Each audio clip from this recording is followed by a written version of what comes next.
Vou-me concentrar numa reflexão que parte da minha percepção relativamente à leitura dos sinais dos tempos. Dei como título a esta apresentação Arquitetura Religiosa e Esplendor na Lentidão.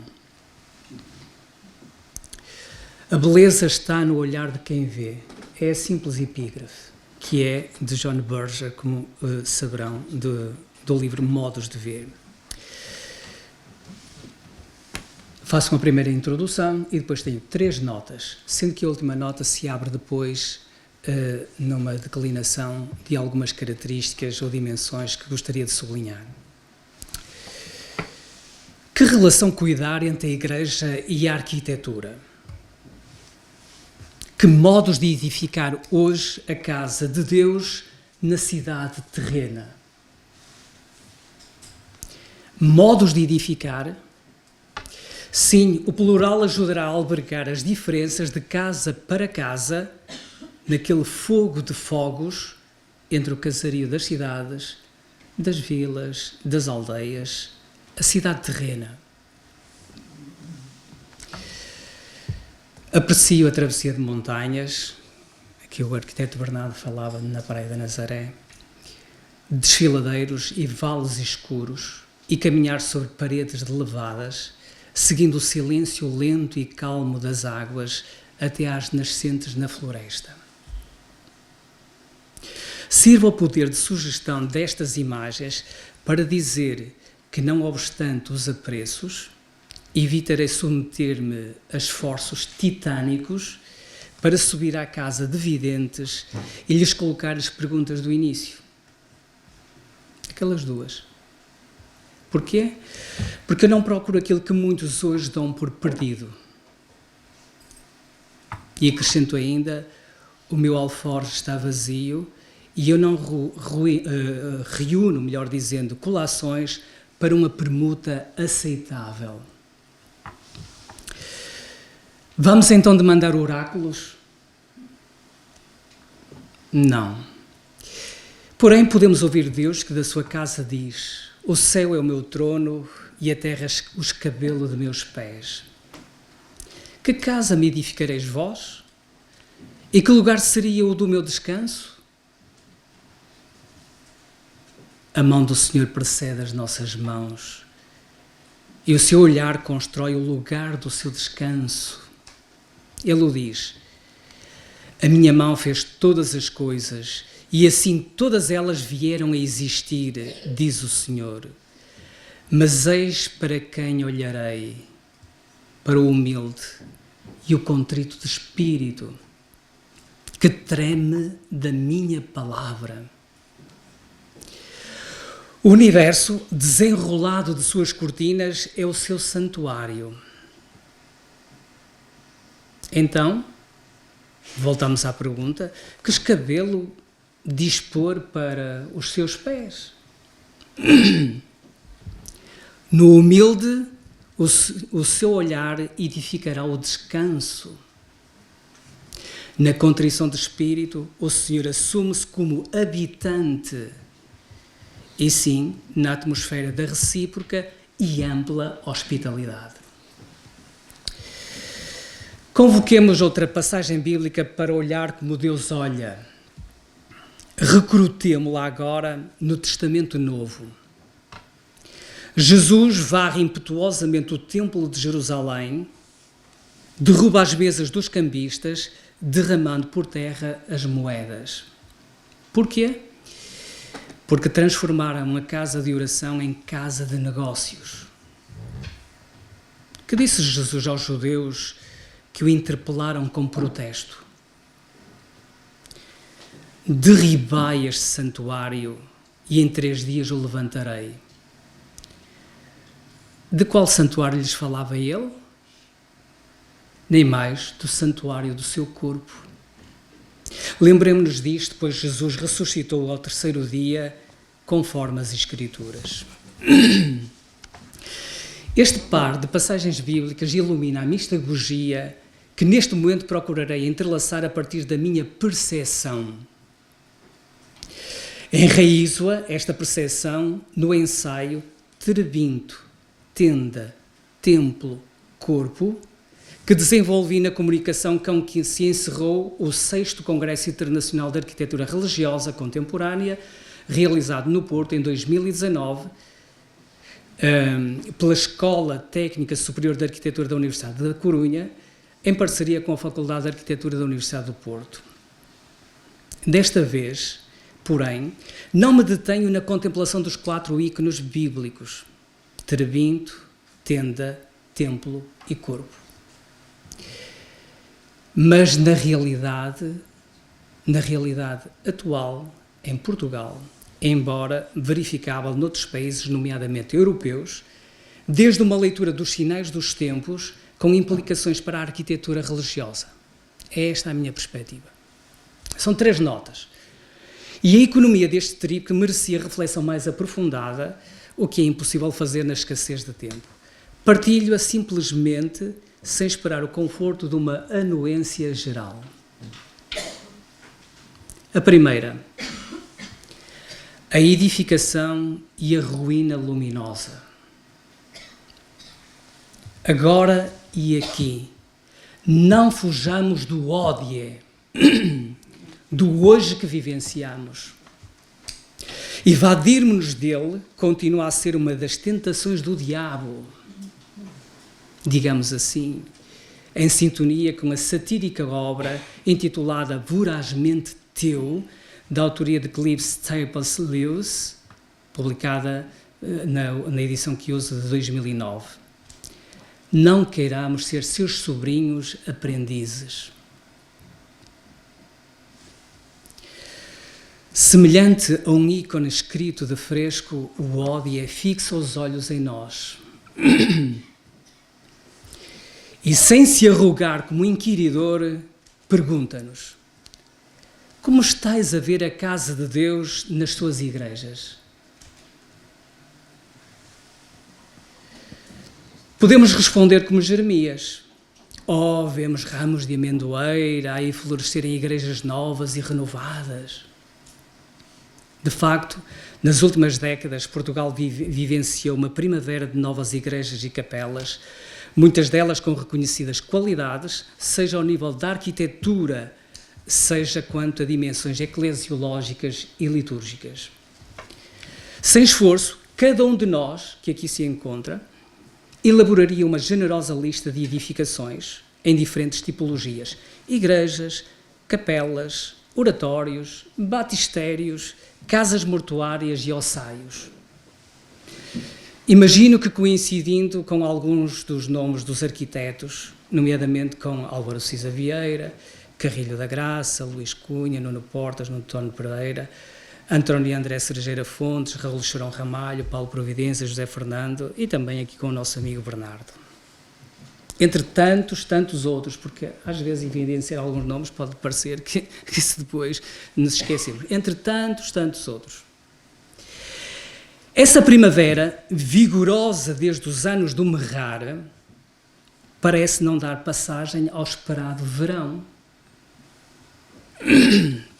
Atualmente as igrejas não saem do papel. Escasseiam as condições favoráveis para construí-las. Por conseguinte, há comunidades que estão a celebrar em auditórios paroquiais. Ao mesmo tempo, existem cada vez mais igrejas e capelas abandonadas. Tonino Guerra escreveu um pequeno livro, traduzido para português e publicado pela Assírio Alvim, com o título O Livro das Igrejas Abandonadas. Como na Emília-Romanha, atualmente em Portugal, poderíamos escrever sobre visitações a igrejas e, sobretudo, capelas abandonadas. Nada que nos espante, até porque só em Roma há várias dezenas de igrejas abandonadas e em ruína. Em 2020, deram origem a um excelente álbum de fotografias, publicado em livro com excelentes ilustrações. Na área da arquitetura religiosa em Portugal, no futuro imediato, refiro a minha percepção, iremos construir menos, muito menos. Por certo haverá cada vez mais edifícios em ruína. Alarguemos o olhar para discernir o que se passa, por exemplo, nos Países Baixos, na Bélgica, na Alemanha, em França e tantos outros países europeus. Aumentou o número das igrejas que são desafetadas do culto. Muitas delas são vendidas. Outras, por sua vez, são destinadas a novas funções, algumas das quais sem quaisquer ligações ao serviço religioso. E há ainda algumas que são demolidas. Nada de novo, diremos, porque até no centro de Coimbra, só para dar um exemplo, uma capela foi transformada em bar.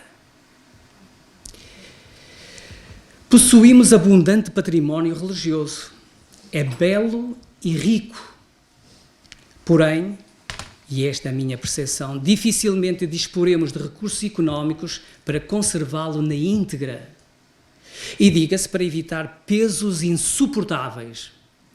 Os fiéis não poderão viver de coleta em coleta, preocupados em reunir dinheiro para preservar os edifícios e as obras de arte. Nem o Estado, através do Ministério da Cultura e das respectivas direções regionais, beneficiando da ajuda de fundos europeus, poderá providenciar todos os restauros. Sem dúvida, a Igreja e o Estado, com o contributo indispensável do mecenato, poderão fazer muito. E estão a fazê-lo. Contudo, há que assumir que, inevitavelmente, muito do património religioso entrará em ruína. Mas atenção, também a ruína necessita de ser acautelada. O tempo sabe esculpi-la, nem precisamos de dar-lhe conselhos. Porém, creio que eu possa dizer, a ruína pode ser luminosa, como uma luz na memória. Muito do património religioso em ruína carece de cuidados, mesmo quando musealizado. E, todavia, nem tudo é passível de ter tal atenção. Há que ter critérios e uma exigente ordem de prioridades a definir pelos organismos da Igreja e do Estado. Outro património e bem será afeto a novos serviços. Se nos deliciamos ao visitar as 3 abadias irmãs da Provença, Le Toronnet, Venasque, Senanque, ou os templos gregos de Paestum, na Campânia, ou o Vale dos Templos em Agrigento, na Sicília, também nos admiraremos do critério adotado para preservar o mosteiro de Tibães, ou do modo como os arquitetos Eduardo Souto de Moura e Humberto Vieira recuperaram o mosteiro de Santa Maria de Bouro, em Amaras. Impossibilitado de alargar aqui esta lista de boas práticas, servem estes 2 exemplos para assinalar uma das atuais urgências devido ao aumento do património em ruína. Ainda assim, com os olhos alargados na luz que caminha sobre as ruínas, eu lanço uma pergunta. Haverá ainda, como escreveu Thoreau, certas estradas que vale a pena percorrer, como se agora que estão em ruínas, mas conduzissem a um destino certo? Eu repito, haverá ainda certas estradas que vale a pena percorrer, como se agora que estão em ruínas, mas conduzissem a um destino certo? E assim termino a primeira nota. A segunda, esvaziamento das igrejas e desafios à sua adaptação. As igrejas estão a esvaziar-se de fiéis. Não precisamos de recorrer a censos ou aos livros de Tomás Alic para constatar que existe um êxodo acelerado das igrejas. Encontramos-nos a viver a tarde do cristianismo. Oxalá corresponda a ela, como ele subtitula este livro, a um tempo de transformação. Há quem, discernindo os sinais dos tempos, em sintonia com certas leituras do então teólogo Joseph Ratzinger, em relação ao futuro do cristianismo na Europa, e tendo presente os índices de esculturação do catolicismo em França, pense numa caminhada em direção à sua implosão. Refiro-me ao livro, escrito em coautoria por Daniel Hervier Léger e Jean-Louis Schlegel, com o título Vers l'implosion, Entretien sur le présent et l'avenir du catholicisme, publicado em 2022. Com honestidade, reconheceremos que a vivência comunitária do Evangelho de Jesus está a transformar-se velozmente. Mas constatamos a intensificação do êxodo das igrejas, principalmente das celebrações litúrgicas. Confesso-vos, e como eu muitos o poderiam dizer, que por diversas vezes me encontro a celebrar com poucas pessoas na dita Capela Mor. A maioria dos participantes da Assembleia prefere ficar a meio ou nos fundos das igrejas. Mais que uma vez, lembrado da parábola de Jesus e com delicadeza, interpelei as pessoas: irmãos, sentai-vos um pouco mais acima. É verdade. Os confinamentos ligados à Covid-19 e o incentivo à visualização das missas transmitidas pelos canais televisivos terão contribuído para acelerar este processo que já se vinha a notar. Vendo isto suceder, convém refletir sobre o fenómeno e apontar a vias de intervenção. Caso nada se faça, as assembleias litúrgicas ficarão estilhaçadas nas igrejas, fragilizando a coesão afetiva da proximidade e o sentido de participação. Como resolver isto? Estou persuadido que haverá várias possibilidades. A primeira, porventura a mais fácil, será a redução do número de bancos, dando preferência àqueles que se encontram mais próximos do altar e do ambão. Foi o que aconteceu, por exemplo, no restauro da igreja de São Martinho em Sedufeita após o incêndio. Outra via possível, já posta em prática em igrejas e catedrais, passará por adequar os lugares com ajustes na disposição do mobiliário litúrgico. Se os cristãos adaptaram as basílicas civis em lugares de culto, porque não haveremos nós de ajustar espaços demasiado amplos à realidade das assembleias diminutas do pequenino rebanho. Esta segunda via é aquela que mais desafios coloca. Na verdade, a reorganização das igrejas, em especial do presbitério, em função dos princípios gerais estabelecidos no capítulo 5 da Instrução Geral do Missal Romano, relativa à disposição e adorno das igrejas para a celebração da Eucaristia, tem encontrado sérias dificuldades, não só quanto às linguagens adotadas para o mobiliário litúrgico, mas também na sua organização espacial em intrínseca relação. Nesta matéria, é conveniente conhecer e refletir a bibliografia disponível e as normas em vigor.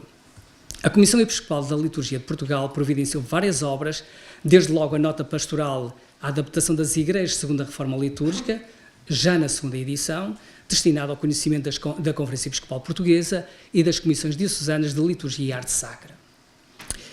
Esta nota, e como se recorda nela, deverá ser considerada em conjunto com dois outros documentos produzidos em Itália, nomeadamente os Bens Culturais da Igreja em Itália, documento do Episcopado Italiano, publicado a 9 de dezembro de 1992, e também com a projetualidade de novas igrejas, que é uma nota pastoral da Comissão Episcopal para a Liturgia com data 18 de fevereiro de 1993.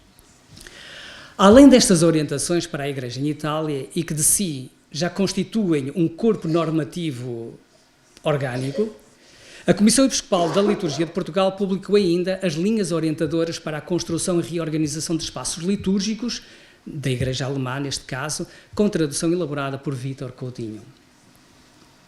Além destas linhas de orientação, são conhecidas muitas outras, desde logo aquelas que foram publicadas nos Estados Unidos em 2004 pela Comissão de Arte Sacra e de Arquitetura do Secretariado do Culto Divino dos Estados Unidos.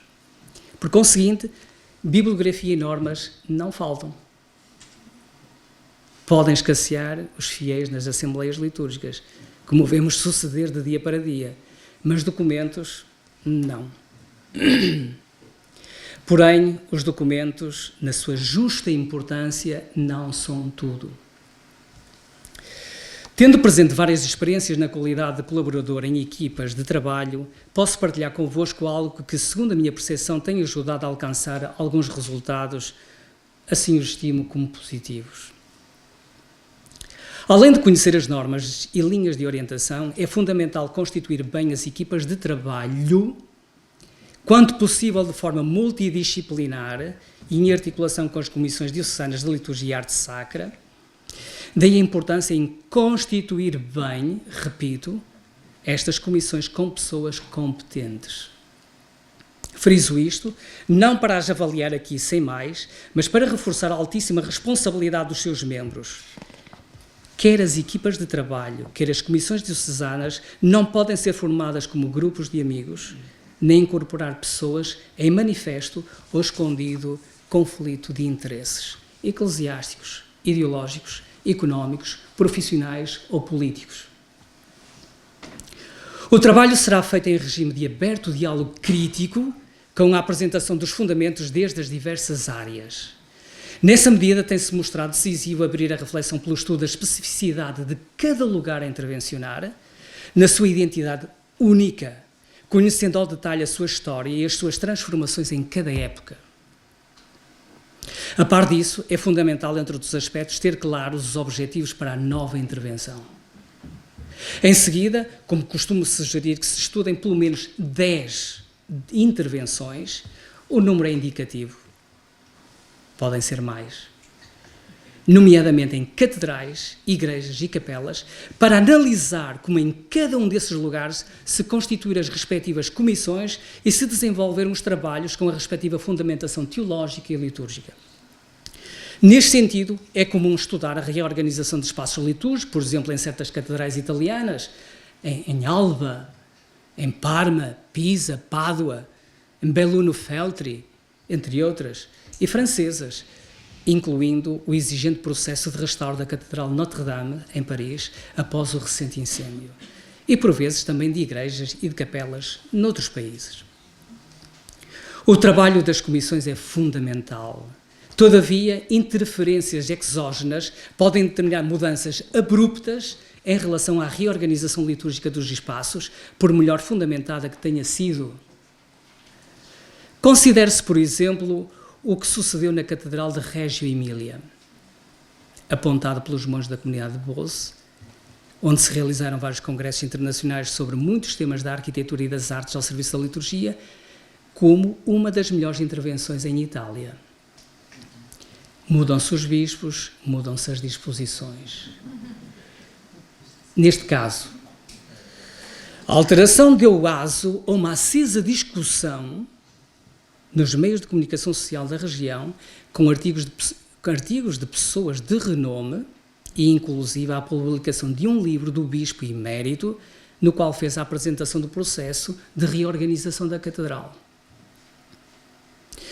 Com as devidas distâncias, notem, com as devidas distâncias, pois não foi por causa da sucessão episcopal e existem motivos distintos, estaremos a lembrar-nos da também flamejante discussão acerca do que sucedeu na Catedral de Santarém, com a introdução do novo mobiliário litúrgico, obra do Ateliê dos Monges do Mosteiro de Sisverga, com a colaboração na execução das obras de Paulo Neves. Valeria a pena, digo eu, com a colaboração, valeria a pena, creio eu, fazer um estudo de caso. Seria ótimo que alguém reunisse tudo o que foi dito e escrito, desde os esclarecimentos da Diocese de Santarém aos mais variados artigos de opinião surgidos da imprensa, incluindo o de Dom Carlos Azevedo, e a avalanche de comentários nas redes sociais, como aqueles que se encontram no Facebook do Secretariado Nacional para os Bens Culturais da Igreja. Reuni-los, sim, para estudá-los. De onde provém tanta agressividade nas palavras? Por que tanta ignorância?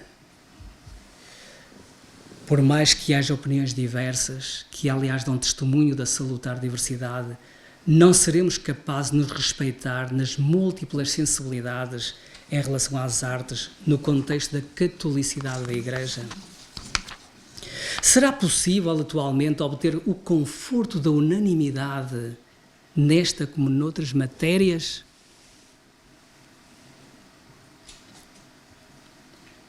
Este desenvolvimento, que partiu da urgência em adaptar as igrejas às assembleias de fiéis cada vez mais reduzidas, fez-me rematar o assunto com palavras de uma das lições de sabedoria proferidas pelo organista francês Jean-Pierre Leguet, como vós sabeis, é um organista cego, que também o foi em Notre-Dame de Paris, que numa tertúlia realizada no Seminário Conciliar em Braga, nos disse algo que eu vou aqui citar-vos. Essas declarações estão inclusivamente publicadas no Secretariado Nacional da Pastoral da Cultura. A propósito de problemas e polémicas da sua aparição e resolução, disse-nos o seguinte, como assim eu resumi nessa breve crónica. Fundamental é a preparação e a dinâmica que as sustenta. O trabalho em equipa, antes de mais. Porque os problemas não são indispensáveis nem automaticamente presentes.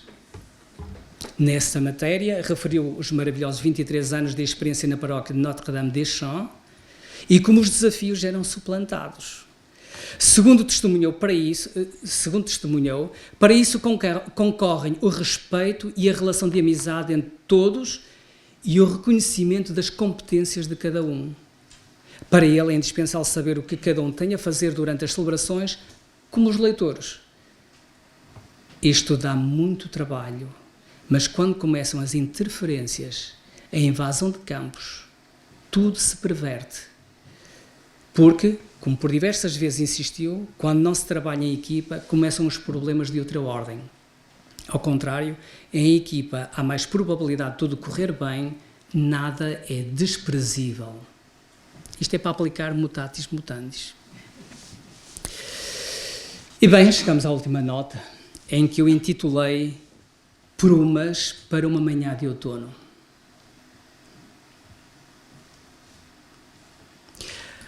A última nota do tríptico será declinada em várias prumas. Alguns pensarão que serão brumas. Insisto, porém, que as desigo de prumas. Finas e pontiagudas, são como prumas de pinheiros. E são para uma manhã de outono, não para uma fogueira de São Martinho. Entenda-se por isto o que cada um quiser. Já vereis ao que me refiro. Após as duas atenções já acerca da igreja em metamorfose, por causa da ruína e do esvaziamento, bem, centrei-me naquelas duas notas, não é por causa disto que a igreja está simplesmente em metamorfose.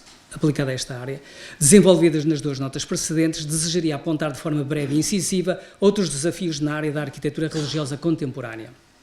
Primeira nota, a primeira pruma. Arquitetura funerária cristã.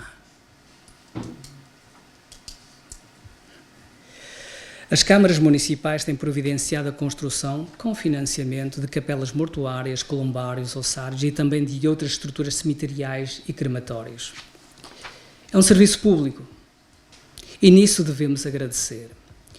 Tais edificações estão sujeitas a uma legislação que determina restrições em relação, por exemplo, à confessionalidade religiosa, quanto ao uso de sinais de identificação. De facto, elas destinam-se, estas estruturas, a todos os mortos, quer tivessem ou não professado em vida uma religião. Sem alinhar na crítica fácil, tenho a percepção de que a maior parte destas edificações apresenta uma arquitetura, sob alguns aspectos, desqualificada. Em grande medida, isso poderá dever-se à reduzida disponibilidade económica.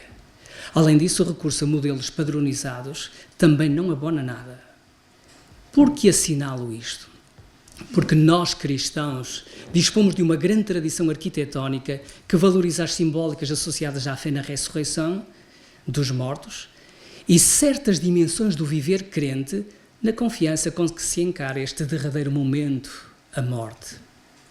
Estou persuadido que nesta matéria não podemos ignorar o que se passa, pois sacrificamos muito da nossa escatologia. Não digo que em todas as comunidades nos temos de empenhar para construir capelas ossários, como aquela que se encontra no cemitério Nosso Senhor das Angústias, em São Martinho, no Funchal, com desenho do arquiteto Raul Chorão Ramalho. Ou então como a Casa da Paz, construída em São Paio de Antas, Esposende, desenhada pelo arquiteto e paz José Manuel Oliveira Ribeiro. Eu cito estas duas construções que eu retenho como de qualidade, mas há mais. Daí me questionar, não teremos que investir mais na qualidade da arquitetura funerária? Como desenvolver esta tradição?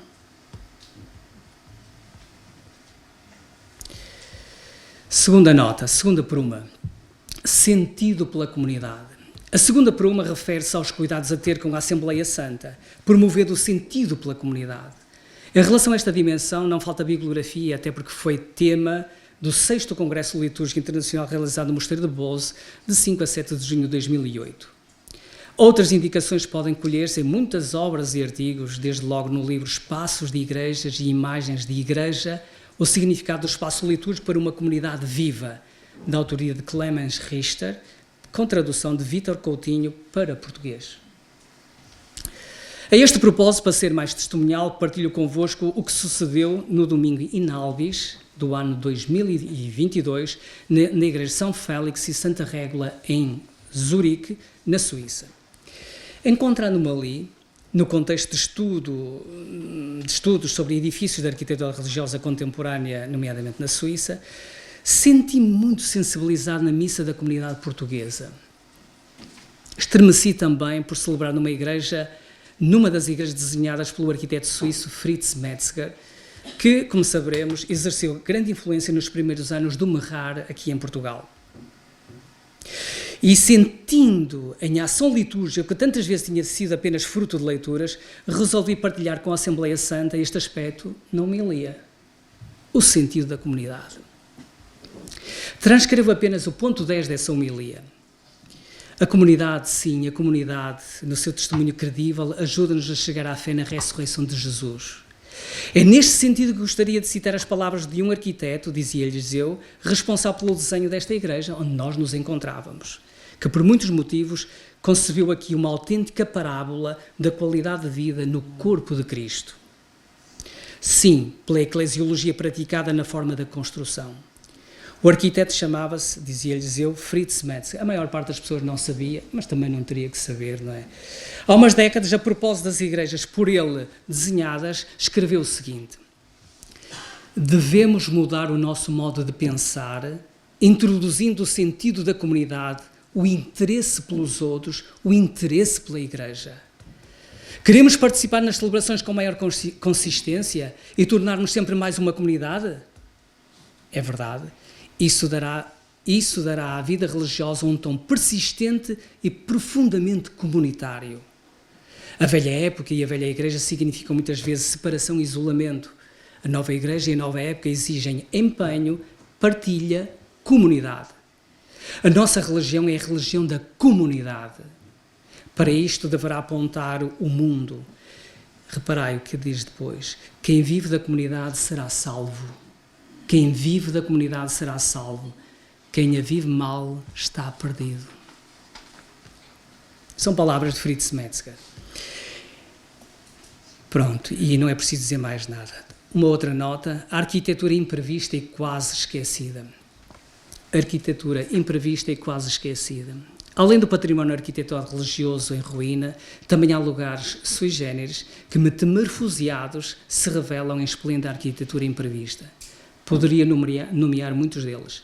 Neste momento gostaria, porém, de evidenciar a Ermida do Cristo Silêncio, aqui já apresentada. É uma obra da autoria do arquiteto Bernardo.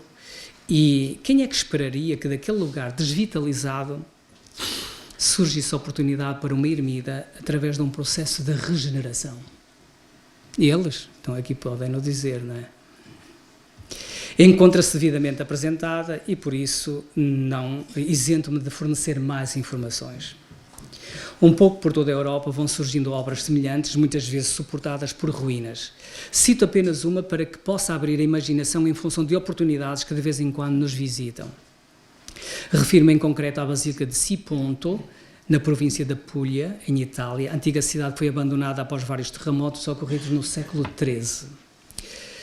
Sobre as ruínas da antiga basílica, Eduardo Tresoldi, cenógrafo, escultor e artista, desenvolveu uma espécie de construção em malha de arame.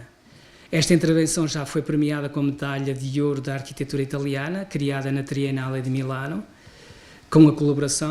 em colaboração com o Ministério da Cultura de Itália. Distinção que aparece na sequência de uma outra, que é o Prémio Arqueológico Ricardo Frankovic, de 2016. De regresso a Portugal, vemos capelinhas abraçadas por eras, silvas e ervas selvagens, como sucede, por exemplo, em Abação Guimarães, ou num dos montes em Refóios de Ponte de Lima, esta, por sinal, habitada por eucaliptos, portanto, está habitada. Ou ainda para referir uma outra ruína, muito bela, aliás, na sua simplicidade, a igreja de São João da Ramalheira, em Abuim, Faf, junto ao trilho PR7, abrigada por uma das maiores manchas florestais de carvalho alvarinho da Europa. Para além destas ruínas, algumas em total abandono, existem outras pertencentes a privados ou a paróquias e às suas associações de fiéis que se encontram, por norma, fechadas. Que fazer com estas arquiteturas quase esquecidas? Creio que se poderia valorizá-las mais, inserindo-as em trilhos, por exemplo, ou então enquadrá-las no contexto da pastoral paroquial, como sucede, por exemplo, neste momento em Antime, Faf, onde se está a restaurar a Capela de São Brás. Imaginei apenas com estes dados uma caixa retangular de pedra, um só banco suspenso no interior de apoios invisíveis corre as 4 paredes. No centro da capela, o mobiliário litúrgico dispõe-se na diagonal, o altar cúbico ao centro, o ambão junto à única janela e a cadeira do celebrante principal perto da porta maior. Quando abertas as 2 portas, atinge-se a máxima visibilidade do altar, tendo em conta que nas grandes concentrações há pessoas reunidas fora. Ainda dentro, o ateliê do Mosteiro de Cisverga entalhou 2 nichos, um para São Brás e outro para Santiago, em madeira de cedro, tal como todo o mobiliário litúrgico. Ao fundo, uma pia com água e, para as velas naturais, uma caixa de areia. Água e fogo. Fora sobressaia a mesma economia, sóbria e honesta. Um carvalho alvarinho na cabeceira, uma parede ainda a construir-se, vegetal de cerca de 5 metros de altura, nos limites do adro, com janelas dirigidas a paisagens selecionadas. Uma mesa da esperança e um lajedo de eira em granito. Do perfume de cedro no interior ao aberto do jardim fechado, no exterior, imaginai sim as crianças a serem iniciadas à vida cristã, os vizinhos e demais peregrinos a usufruir do lugar, até na corresponsabilidade pela sua conservação. Um marco na paisagem, que assinalará? Vamos ver, dirão aqueles que erguendo os olhos para ali olham. Uma outra nota, por uma arquitetura de portas abertas e bruxuleante. Infelizmente, muitos dos edifícios religiosos em Portugal encontram-se portas fechadas. Conhecemos vários motivos, desde logo a falta de capacidade para a vigilância desses mesmos lugares e o elevado custo que isso implica. Poderia recorrer-se ao voluntariado, como sucede, por exemplo, em igrejas em Itália. Posso testemunhar isso. Eu próprio fui acolhido por jovens em férias escolares na Catedral de Pavia e por pessoas reformadas na Igreja de Santa Maria Novella, em Florença. Neste caso, recordo com uma extraordinária apresentação de um senhor reformado, formado na área das artes. Porém, em Portugal, como noutros países, não é fácil encontrar voluntários para tal serviço. Recordar-nos-emos, por certo, do programa Igreja Segura e Igreja Aberta, da iniciativa e coordenação do Museu da Polícia Judiciária, a fim de prevenir o roubo de peças de arte sacra das igrejas portuguesas. Porém, onde é aplicado? Pergunto. Em atenção ao especial contributo para a evangelização e, desde logo, ao serviço do turismo cultural e religioso, penso que se haveria de providenciar, com o contributo dos arquitetos e dos técnicos de sistemas de vigilância, mais vias de acesso ao interior das igrejas. Nesse sentido, aprecio que se proporcionou, por exemplo, na Capela de São Francisco, próxima do Teatro Gil Vicente, em Barcelos, por onde passam imensos peregrinos do caminho de Santiago de Compostela. Aberta à porta exterior, uma caixa de vidro, semelhante a um paravento, permite entrar ligeiramente e contemplar o interior da capela. Nem tudo poderá ser assim, obviamente, mas como franquear mais as igrejas? Eis a questão. Sem ter de responder de forma imediata, gostaria de exaltar uma obra contemporânea que foi pensada para permanecer aberta durante 24 horas por dia. Trata-se da Igreja de São João Batista, em Fusio, no cantão italiano da Suíça, portanto no Ticino. Foi desenhada por Mario Botta, conhecido arquiteto, surpreendente em muitos aspectos, desde a filosofia subjacente ao tipo de materiais usados. Ela permanece aberta dia e noite. E, por sinal, há quem a enumere entre as mais belas igrejas de montanha. A outra haste desta bruma designei-a por bruxuleante, por uma arquitetura bruxuleante. Que deseja apontar com este atributo? Penso sobretudo na relação entre a arquitetura e o cosmos. Esta relação pode ser explorada a partir da luz natural, sim, mas também tendo em conta os desafios colocados sobretudo pela ecologia integral, do impacto dos materiais de construção, da sustentabilidade, etc., etc. Ambas as temáticas, cosmos e luz, foram refletidas em 2 congressos internacionais realizados em Boze, em 2014 e em 2015. No livro de Atas, ou nos livros de Atas, ambos os coordenados por Goffredo Boselli, apresentam-se com belas fotografias dezenas de igrejas, capelas e até catedrais, onde essa relação foi explorada de modos, digamos assim, falando no plural, exemplares, para ter como referência. De forma despretensiosa, gostaria de acrescentar a esta listagem, que conta já com igrejas e uma capela de Portugal, lá nas Atas, a de Santa Maria em Marco Canaveses, do arquiteto Álvaro Cid, a de Santo António em Porto Alegre e também do arquiteto João Luís Carrilho da Graça e inclusive também da Capela Árvore da Vida em Braga. Mas eu queria aqui trazer uma outra mais. A Igreja de Vidro em Baranzate, nas proximidades de Milão, projetado nos anos 50 do século XX por Angelo Mangiarotti, Bruno Morassuti e Aldo Favini. Por que é que eu a menciono? Simplesmente por isto. Como todas as paredes são em vidro fosco, as árvores exteriores executam um teatro de sombras para espanto de quem se encontra dentro da igreja, sem com isso se distrair, antes sendo-se em comunhão com a criação. De facto, os concelebrantes, todos os concelebrantes, em atenção a esta presença sensível da criação, sentem que podem cantar melhor os louvores no Sanctus ao Senhor.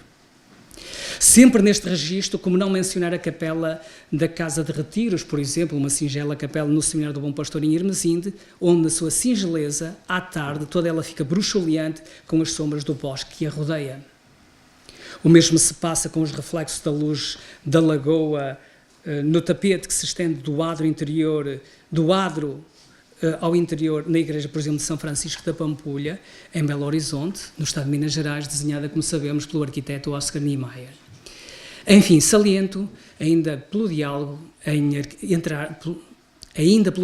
a arquitetura e a natureza, o conjunto de capelas do Vaticano, construídas no Parque Florestal da ilha San Giorgio Maggiore, por ocasião da Bienal de Veneza, em 2018, entre as quais a desenhada pelo arquiteto Eduardo Souto de Moura.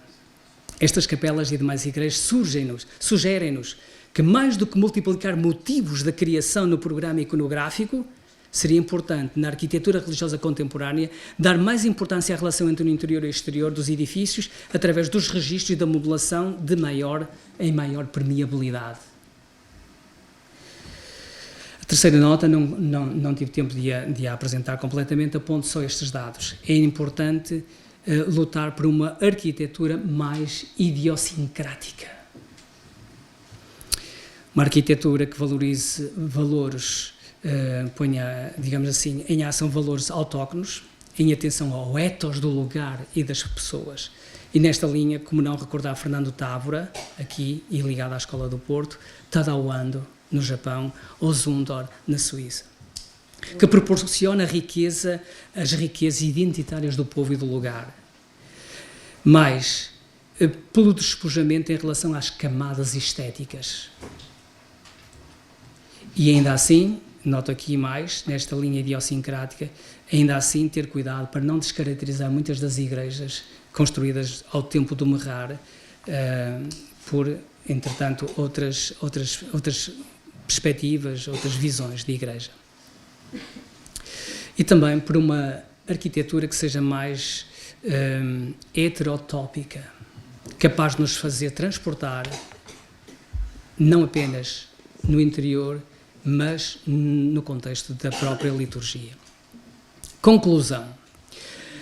Apresentado o tríptico com a última nota a abrir-se em 5 prumas para uma manhã de outono, sinto que as perguntas do início começam a ter vislumbres de resposta. Sem ser necessário subir à presença de videntes, recebemos das 2 passagens bíblicas a iluminação para agora concluirmos com Louis Bouillet. A maneira como construímos as nossas igrejas constituirá a manifestação por excelência da qualidade da nossa vida eclesial, da nossa vida de comunhão no corpo de Cristo. A beleza está no olhar de quem vê, por isso não a dou por perdida. Não subo à casa de videntes, porque a beleza não está perdida. A meu entender, a arquitetura litúrgica só atinge plenamente o seu clímax quando cumpre a sua missão em especial, mas não exclusivamente na celebração litúrgica. Por isso, gostaria de explorar uma metáfora sugerida pela reflexão de Byung-Chul Han, desenvolvida no seu livro do Desaparecimento dos Rituais. Sem calma, No seu entender, os rituais estiolam-se, desaparecem mesmo. Para Byung-Chul Han, os rituais podem definir-se como técnicas simbólicas de instalação num lugar. Transformam o estar no mundo num estar em casa. Tornam o mundo um lugar fiável. São no tempo o que uma habitação é no espaço. Tornam habitável o tempo.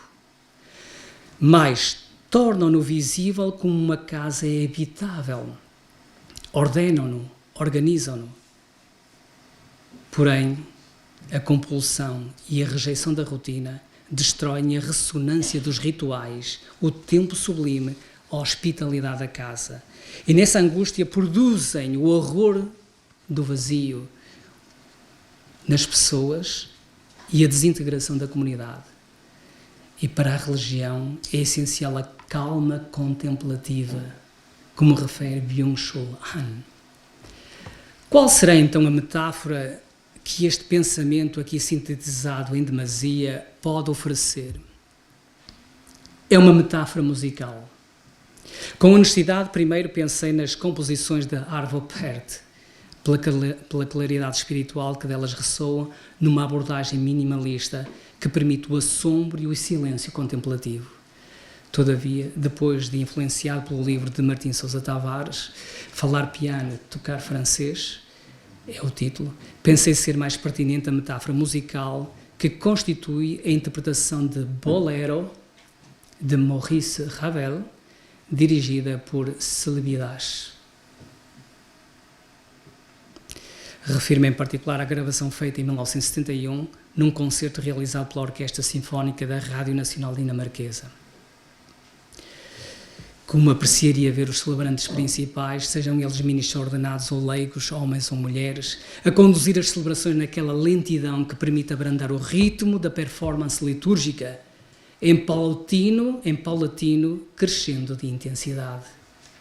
Sim, como maestros, que desde a beleza lenta da arquitetura do lugar, no esplendor do lugar e no esplendor da graça de Deus e da gramática ritual dos santos mistérios, promove a participação de todos os fiéis da Santa Assembleia no respeito pela preservação de uma saudável ecologia do espírito e, eu acrescento, da ecologia integral. E termino. De forma incomum, dou por terminada esta comunicação sugerindo a escuta profunda em sagrado silêncio dos 17 minutos e 42 segundos que tem de duração esta metáfora musical. Digo, o filme com a interpretação de Bolero, dirigida por Celibidache. Não vamos passar aqui 17 minutos a ouvi-la, mas podem fazê-lo depois. E depois, essa é a imagem que me serve de metáfora para a arquitetura religiosa contemporânea. Uma imagem musical. Obrigado pela vossa atenção.